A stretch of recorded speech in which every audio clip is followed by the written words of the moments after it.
Why, hello, Internet. Welcome back to my questionable kidlit theater. This book I wrote in 9th grade, and it's called What Else Is Out There?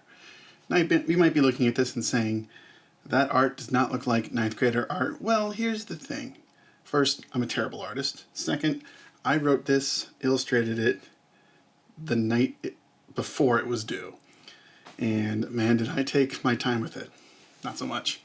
As you might note, it's laminated, so it's a little shiny, reflective. And it's got like this, hello, my name is, because I used it in a presentation. I was so proud of it. Now, I'm going to read the book and then tell you a little bit about why I was proud of it.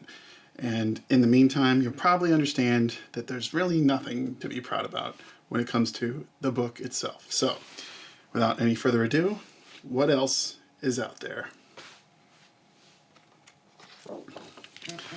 Warning, toxic. Patrick Boberg wrote this book. He, genius, of unmeasurable proportion, he has written such books as A Handbook to Being a Dork and How to Run Slow. To contact him, talk to him on AOL. His screen name is Vegaman. Don't know where I came with that name.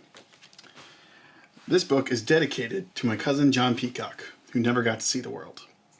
My signature is updated since this, and also, obviously, I took my time even laminating it because this is just a terrible job. Spud the penguin was a happy penguin who loved to swim and play with all the seals. He would slip and slip all over the ice when he was happy. Whee! Cool son. That's a recurring character. No lines of dialogue, though.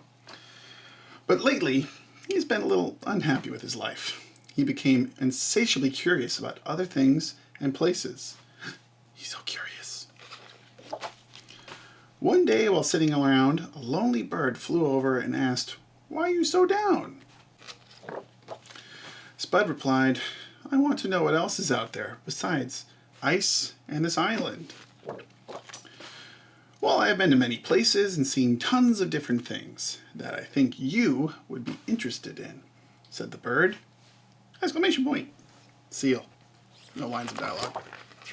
Spud said, "If this is going to last the entire book, I need to know your name." The bird answered, "My name is PJ." What's that guy saying down there? Oh, down here we got two fish saying, "Hey, Mom." Once again, written the night before it was due. Missing words left and right, bad grammar. What are you going to do? I have to an island called Australia. It is an exotic island with huge varieties of animals.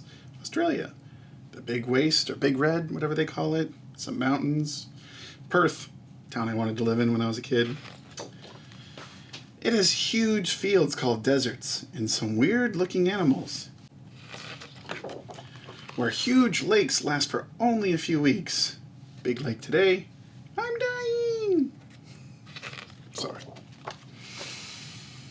There are some places where the water is so clear you can see to the bottom. Eel, bigger eel, box of mud. Where animals are so abundant, one tree can be abundant with hundreds of animals. Look at all these. Woohoo, a koala. And then we've got call for lease, call nutty, established today. New branch. But lately, these animals are not to be found because humans are destroying their homes. Bye! Now they're replacing those places with cities. Enormous places for humans to live. This kind of looks like Des Moines, which is where I live and lived at the time. We are lucky to live in the very cold. Humans don't like it here. Hence, they don't come around often. Missing a word. Burr's right.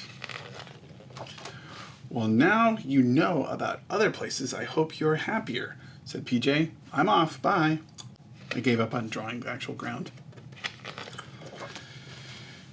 Now Spud was happy again, because he knew of other places besides his own island. He decided to swim. Uh-oh. But Catherine the killer whale ate him. But Catherine's a different story. The end. Glossary: insatiable, curious, exotic, abundant, proportion. Now you know.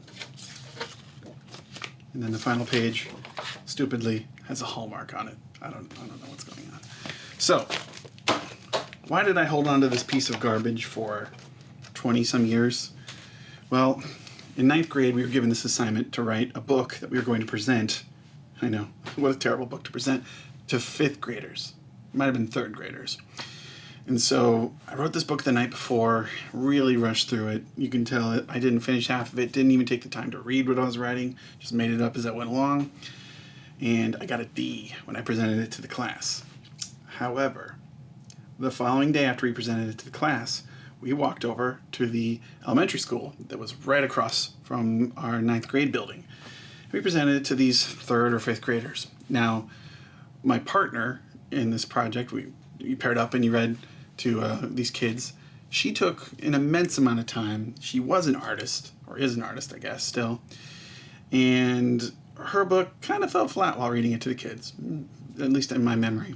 Now, my book, I read it similar to how I was reading here, with the silly little fun things inside of it, except I used a little more voices and a little more in their face and silly, and they loved it.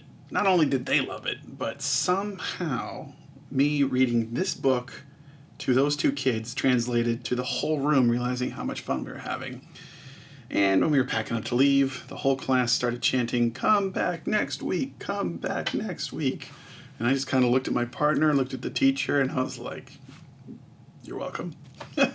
You know, if I had to put like my thumb on why there was a mini riot, it's because of silly things like Biff, Patrick Boberg, or Box of Mud. I mean, the book says the end right after Spud, the main character, dies. It was literally the end for him. So what else is out there is bad. It's a bad book. There's nothing questionable about it. It's terribly written.